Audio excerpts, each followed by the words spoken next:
Cool.fm is the perfect station for music lovers who enjoy a mix of adult pop, modern country, and classic hits.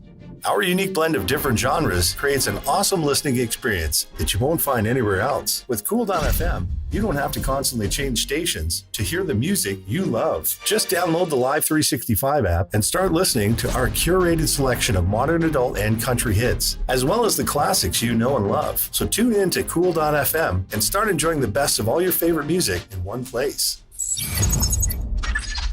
Hi, I'm Chad Anderson, the host of the Graymalkin Lane podcast, where queer friends and allies gather to review and discuss the original X-Men comics with a creative professional joining us every episode. Feel free to follow us on Graymalkin P like podcast on Twitter, Graymalkin_Lane on Instagram. You can listen to us wherever you find your podcasts. You are watching and listening to Two Geeks Talking. Good morning, afternoon, evening, everyone. Two Geeks Talking is an entertainment industry interview show where we interview the creative people from the comic, film, TV, movie, and video game industries. And of course, I'm your host, Kurt Sasso. We are joined today on this amazing day with a very talented and creative person. He is the host of a very incredible podcast, not only talking about X-Men, but this is great because I haven't talked about X-Men in forever. And I happen to be co-hosting on his show on March 30th. This will be released well after I'm on the show. We are joined, though, by the ever-talented Chad Anderson, host of the Graymalkin Lane podcasts, which is an X-Men podcast. How are you doing today? I'm so good, Kurt. It's so nice to meet you. It's nice to meet you face-to-face, finally, instead of over the phone. Yeah, we've been chatting and talking for a little while. It's great to see you in person. And I'm excited to have you on my show soon, too. Yeah, you gave me something that I haven't read before, and I'm not going to spoil anything. That means they have to listen to your show, obviously, for that. And it was an interesting read because I had never really touched on that age of the X-Men comics. But for those that don't know anything about yourself as a creative person, as we're getting ahead of ourselves, tell us who you are and what you're bringing to Two Geeks Talking. My name is Chad Anderson. I am 44 years old. I work as a therapist in my day job, which is about half of my time. I also have two small children that are, well, not small anymore. They're 14 and 11. I live in Salt Lake City with my husband, and just kind of a nice structured life here. But I have always been a creative person. Outside of my main job, I usually am always doing something creatively. At times that has meant producing shows. I've made a documentary. I've written a couple of books and graphic novels. I worked for Marvel Comics for several years as a writer. And in the last 3 years, I started podcasting. Coming out of COVID, I needed a project. And I came up with this concept of exploring the X-Men from the beginning. Most people only look at the comics kind of after the Claremont run or after the animated series. But I wanted to go back to the very early stuff in the Silver Age and talk about all of the stuff that is built from then. And we're doing that from a nerdy kind of queer lens. It's been a really fun ride the last couple of years. Yeah, I listened to a couple of your episodes, and I listened to your episode 66 most recently, and that was a blast just to kind of understand and hear everyone just geeking out over X-Men, because I grew up with the animated series, so I was never well read in it. So you introducing me to what we're reading was amazing. So I can't wait to dive more into that. It's a lot of fun. It's been really fun to, every episode we try to feature an interview with a professional, and then we review the old comics together. So yeah, that X-Men 66 when you talked about, it's me, Anthony Oliveira, Josh Trujillo, and Jordan White just hanging out and laughing and being nerds and having fun as friends. It's a really fun time as we talk about both serious things and nonsensical things, which is kind of the idea. Okay, now I have to ask this question before I jump into some of my more pressing questions. Is this, who is the best and worst leader in the X-Men universe? And who is the best and worst villain of the X-Men universe? And here's the stipulation. It can't be Professor X or Magneto.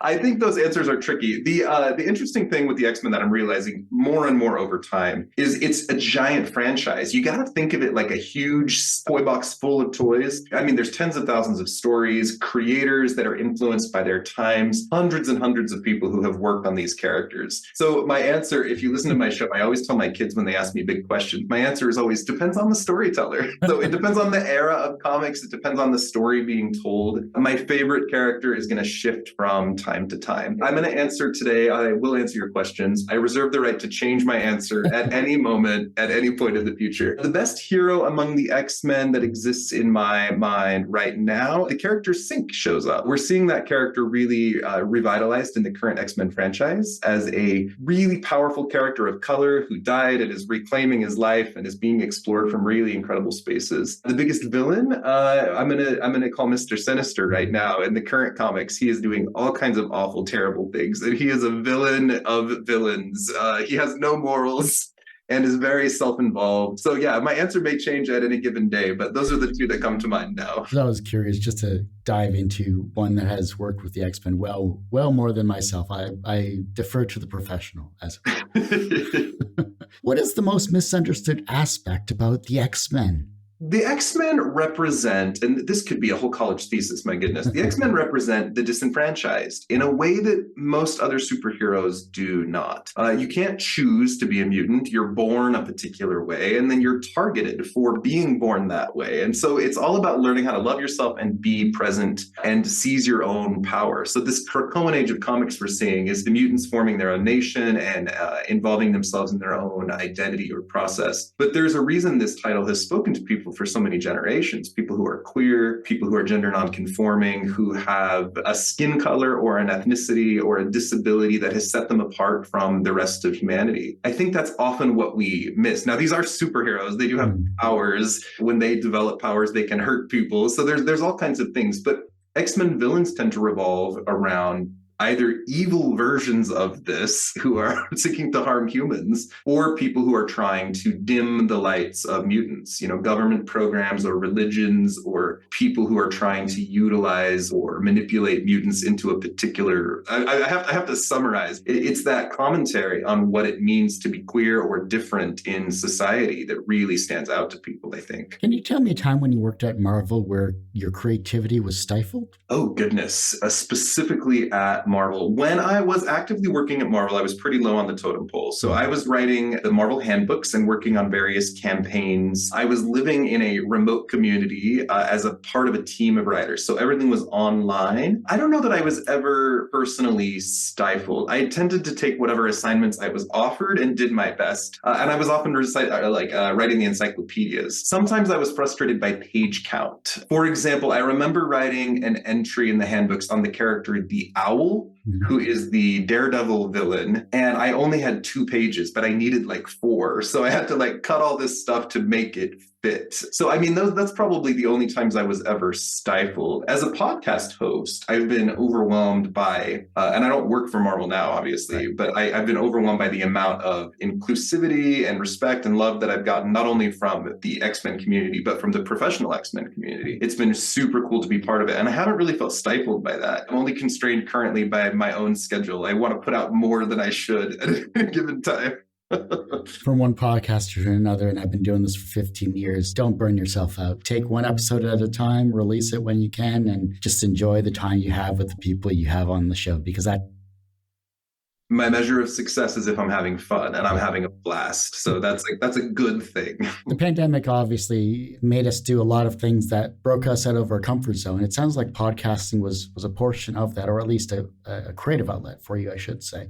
Yeah, in the pandemic, and I'll be brief here. In the pandemic, I was working double hours as a therapist because it was needed so badly. And also I was homeschooling my children because their school was closed. And so the podcast was my foray back into creative ventures and connecting with people. It was just like a rainbow after a storm for me. It's been really lovely. For me, when I started, and I'm not sure if it's the same for you, but I had never done a podcast in my life. My brief summary is we were doing a webcomic database for webcomics.com. And I said, hey, we should interview these creative people. And my friend said, sure, go ahead. I had very little knowledge in terms of podcasting. How about yourself? How did you base the show, and how did you become a podcaster, I guess, when it came to your knowledge base? Yeah, I have a weird set of skills. Right before the pandemic, I spent 4 years making a documentary that is about a hate crime. And I interviewed people who had suffered this unspeakable trauma, and I interviewed this awful murderer in jail. So I have a weird set of interviewing skills balanced by my work as a therapist, where I do a lot of social justice work, and I really delve into societal norms and understandings. And then you balance that with my need to storytell and connect with people, and then my encyclopedic X-Men knowledge. Like all four of those skill sets coming to fruition on my show, it's been fun to just be a nerd. So my show is often very serious and very heartfelt, but often it's just very silly and ridiculous at the same time. And I'm really loving the balance of those two worlds. You basically have your own mutant superpower right there. You just like all rolled into one. We do character trials on my show. We did a character trial once on the character Mesmero, who's like the mind control rapey guy. And it was super silly and laughy. But then the next show I put out after that was like an intense conversation about the portrayal of mind control used for sexual assault in comic book history. It's both. It's this really silly, like mock character trial, but then also like really serious, focused discussions on things. And I'm thrilled that I've created that space where I can use both of those sides. It's informative as well, too. And it's great to see, because I think a lot of times people look at the medium they consume and they just consume it and they don't really think about it. And the fact that you're bringing education to that allows for conversation, which I think is needed more than ever in today's age. Yeah, it's really important. My show has a Patreon channel too, where we're doing focused character explorations. My last recording just before this was on the character Shamrock, who's like an Irish caricature in comics. And my guest is Trina Farrell, who is Irish. And we do this kind of deep exploration about how Irish people are portrayed in kind of racist ways often. But it's about the silliness of a character who is lucky and has a shamrock on her head. So again, the balance of that is really fun for me. I always wondered, is it possible for comics to not have racial stereotypes? Or is it a sign of the times? I mean, it's both, I think. We are looking at an industry, just like Hollywood or any other industry, that has been dominated by one cultural understanding. And now that we're in 2020 and we have a better understanding of what it's like to be Black or female or queer or trans or an immigrant in America, we can analyze the old stuff with a certain level of understanding and still really pick apart why it's problematic. So I think it can be both. We don't have to call someone racist, but we can still see why those times or that exploration might have racial connotations, as an example. Sorry. So yeah, we're seeing these characters like reinterpreted over decades. So Iceman didn't come out till 2012, but we can still talk about him being gay in the 60s, you know? What is an early experience where you learned that language had power? Oh, goodness. I was a kid who was extraordinarily creative. I've always been a writer, and I have a child. My youngest child, who's 11, is this way, and I love it. I used to carry a notebook with me, even as a little kid. There was one time I was going to run away from home. I was like 8, and the thing I packed in my backpack was like my notebook and my pens. I would go see like a Disney movie and then come home and like plot the sequel to the movie when I got home. I was always writing stories, plotting out like character arcs for my action figures in play, like even as a kid. I think words and language have always been really important to my discovery. My mom shares stories of me being 3 and 4 and reading encyclopedia entries on animals and then like writing down the facts on a piece of paper afterward. So like, I think it's just always been a core part of my character. And I'm seeing that in my one of my children now, who really is always exploring that same thing, always making things with pens and paper. And they're so funny. I'm really excited to see who they become. Everyone usually asks, what's the wisest piece of advice or what's the most BS piece of advice you've ever received? But what is the second wisest piece of advice that you've received that has stuck with you in your careers? This is advice I've learned myself. I don't know that anyone's given me this advice directly, but you got to do it because you love it and not because you expected particular result. For example, I wrote a memoir about my life that I'm very, very proud of. And when I put it out into the public and it only sold a certain number of copies, I had this space of going, okay, am I proud of what I did, or do I feel like a failure because it wasn't more successful? And I think anybody who is a creative, a lot of us have day jobs so that we can do what we love on the side, but we've got to find ways to love what we do, even when it's not what you hoped it would be, or even when you get feedback that you didn't care about. Take the feedback, listen to it, and apply it, but make sure you're loving what you do. If you don't love it, it's not worth it. And I'm interviewing a lot of creative professionals on my show where they have to learn that lesson as well. So then what is your creative kryptonite?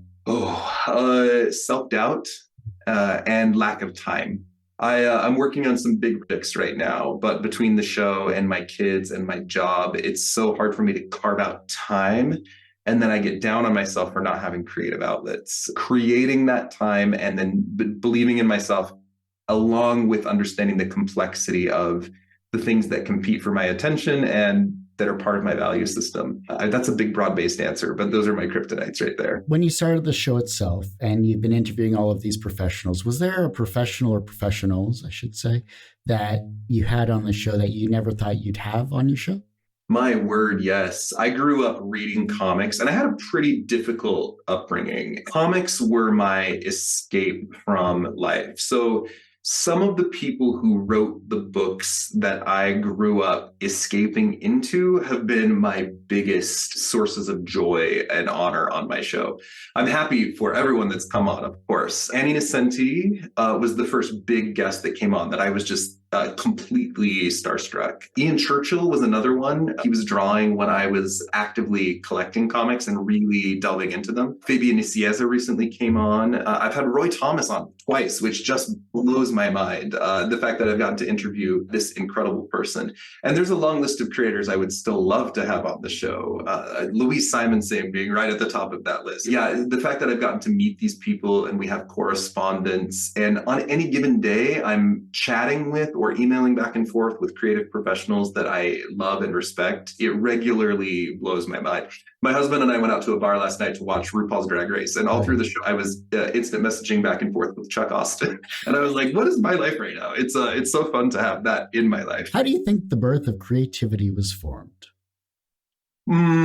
That's a deep question. I think humans have an innate need on a spiritual level, not a religious level per se, but on a spiritual level to connect with something bigger than themselves. We explore and we think and we lose ourselves in the idea of what could be versus what is. And I think there has always been an innate need in almost every human to connect in that way. We live in an age where we can click anything at any time and be constantly entertained. And our brains still slow down and wonder, why do I exist? And why are things this way? And I think that's always going to be an inherent part of being human. And we've got to find peace with that. So for us creative types, I think having that outlet is absolutely crucial. Everyone has one person that inspired them on their path to where they are today. Who was that for you? My mother. My family went through a tremendous amount of adversity growing up. And my mom, who of course has not done everything right, has always been the mainstay. She's a creative person. She is a dedicated, incredible mom who raised 7 kids basically on her own and who always gets up no matter what knocks her down. She is 79 and still easily my hero. I'm number 6. My little sister is number 7, and the 2 of us are gay. So we always laugh like something happened there at the end. Just balancing out the colors of the rainbow, that's all. From a professional standpoint, you have succeeded in many different areas, from working with Marvel to being a therapist to being a writer and raising an amazing family and a loving husband as well, too. So you're professionally successful in that regard. Do you consider yourself personally successful? Yeah, I think I'm looking at where life is at any given moment, and I try to find success in each moment. And at the same time, I'm building toward bigger things. There's always the thing that I'm working toward. So my idea of success changes. I would love to be writing and producing full time, to cut out the rest of the areas of my job and to be thriving in that space in a way that I can support myself and my family financially. I would love to exist in that creative space consistently and just write stories. I would love to write comics. I would love to write novels and be producing the show more consistently, of course. The balance of that brings me so much happiness. So that'd be my big dream. But yes, I do try to find success in every moment. The reverse of success is failure. How do you deal with your failures? Oh, failure is a thing that's tricky to define. I'm interviewing a lot of artists and writers. What I've learned is when we are hungry, we tend to produce. Failure, I think, is a part of that picture. When I'm frustrated, I want to sit down and channel those feelings. So I would never eliminate the sense of failure from my life. But I tend to find when I'm living in balance, failure is easy to quantify. When I'm exercising, when I'm writing, when I'm spending time with my kids and friends and doing the things that keep me in check, I feel really good. When I don't, I tend to get more self-critical and frustrated with what is not in my life rather than what is. So I embrace that process of failure and kind of take responsibility for it. The younger generation is looking at yourself as an inspirational person. They're becoming inspired themselves. And the fact that you have the younger generation with you looking at your work and already showing that they're being creative is amazing to see, and can't wait to see what they do in the future. So you are inspiring them. How can they inspire the generation that follows them? Oh, the world is changing so quickly now. There are twice as many people on this planet now as when I was born. And I'm recognizing my children are being raised in an era of personal responsibility and changing definitions of what it means to be human. It's so hard for me to answer that question, Kurt, because I just feel like I don't know what's coming next. But I am trying to raise kids who are aware of the world and who take care of themselves and love themselves. And I don't know what's going to happen out there. We're recording this at a time where messages of global warming and anti-gay and anti-immigrant and anti-trans legislation is happening. And I mean, there's all these really deep, dark, awful things happening in the world. And taking that and choosing to live defiantly with joy and love anyway is something that I try to practice in my day-to-day life. Whatever that means for the next generation, he said at the ripe old age of 44. I don't know how to answer that necessarily, except I hope that we straighten out as a species and get this stuff figured out, because there's a lot of darkness out there and a lot of good too, a lot of joy and wonderful things. I took that question very seriously. If your life was a comic book, what would its title be? And what would its soundtrack be? Oh, goodness. I wrote a memoir called Gay Mormon Dad about my life, and I'm actually working on adapting it into a graphic novel right now. So my life being a comic book may be an actual thing that happens this year. So I'm going to stick with that title. The soundtrack, my story in my memoir is told in 2 times, back from my very conservative closeted days into my very liberated out self. And so I think the soundtrack would be a mix of the Mormon Tabernacle Choir for half of it, and then something just very liberated and free. I'm going to go with, I love going to coffee shops in the early morning, and there's that slow instrumental kind of jazz riff that you hear. That's the soundtrack I want for my life, is that whatever you would hear in a coffee shop between the hours of 6 and 9 a.m. That's my answer. It's a little elevated from elevator music. That's ironic. No, there's got to be a beat and some variance and some things that surprise you and make you want to kind of shimmy in your seat a little bit. And enough coffee to keep you awake in those hours as well, too. Yep, 2 cups every time. That works. Well, Chad, I do hate to say it, but that ends this particular episode of Two Geeks Talking. I want to thank you so much for coming on the show. It's great to meet you. I'm so happy to connect, and I'm excited to have you on my show soon. Maybe more than once. We'll talk about it. If you guys would like to check, I keep my own social media private because I've got kiddos, but if anyone would like to check out Graymalkin Lane, you can follow us online, Graymalkin PP like podcast on Twitter, Graymalkin_Lane on Instagram. We are producing 9 shows a month, which is crazy.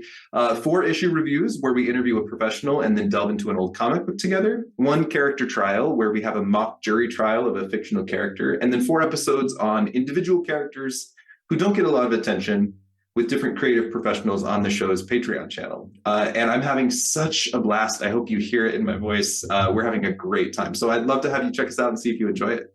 Well, like I said, that ends this particular episode of Two Geeks Talking. You can, of course, find this interview and 1,000+ others, quite literally, on our website, tgtmedia.com or twogeekstalking.com. That's the word 2, not the number 2. Website's having a bit of issue, so go to my YouTube channel, which is a lot more updated than my website, which is youtube.com/c/ TGT Media. The podcast is back after 13 or so years, and you can find that at twogeekstalking.podbean.com or on any of your audio streaming services. Search for the Two Geeks Talking brand and you'll find it.